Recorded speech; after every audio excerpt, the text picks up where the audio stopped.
కాళ్ళకు బలం. మనం నిలబడాలన్నా, నడవాలన్నా, పరిగెత్తాలన్నా కాళ్ళు బలంగా ఉండాలి. అవునా?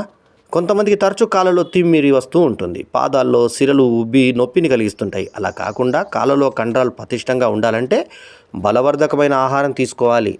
Chicken breast. ఇందులో ప్రోటీన్లు అధికం.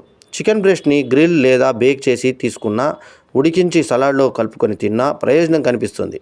కూరగాయలతో కలిపి వండుకొని బ్రౌన్ రైస్తో తింటే ఆరోగ్యానికి సమతులాహారం లభించి కాళ్ళు ఆరోగ్యంగా ఉంటాయి. ఇక గ్రీన్ యోగర్ట్. ఇందులో కాల్షియము, ప్రోటీన్లు పుష్కలం. ఇవి ఎముకలకు, కండరాలకు పుష్టినిస్తాయి. దీనిలోని ప్రోబయాటిక్స్ జీర్ణక్రియని వేగవంతం చేసి శరీరానికి పోషకాలు అందిస్తుంది. ఏదైనా స్మూతీలో కలుపుకొని తీసుకుంటే కాళ్ళకు బలం చేకూరుతుంది. సోయా పన్నీర్.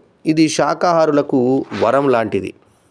మాంసంలో లభించే ప్రోటీన్లు అన్నీ ఇందులో ఉంటాయి. దీనిలో ఉండే 9 రకాల అమినో యాసిడ్లు కండరాల పెరుగుదలకు తోడ్పడతాయి.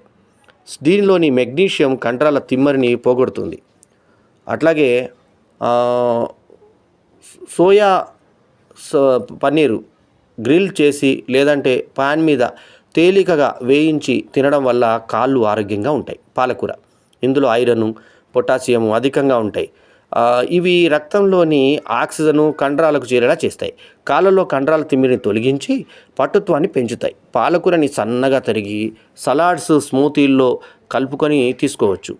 ఆలివ్ నూనె వెల్లుల్లితో కలిపి కొద్దిగా వేయించి కూడా తినవచ్చు. క్వినోవా, చియా గింజలు, బాదాం. వీటిలో కూడా అమినో యాసిడ్లు, ప్రోటీన్లు, మెగ్నీషియము, పీచు పదార్థాలు, ఆరోగ్యకరమైన కొవ్వులు ఉంటాయి. ఇవి కాళ్ళలో కండరాలు బిగుసుకోకుండా చేస్తాయి.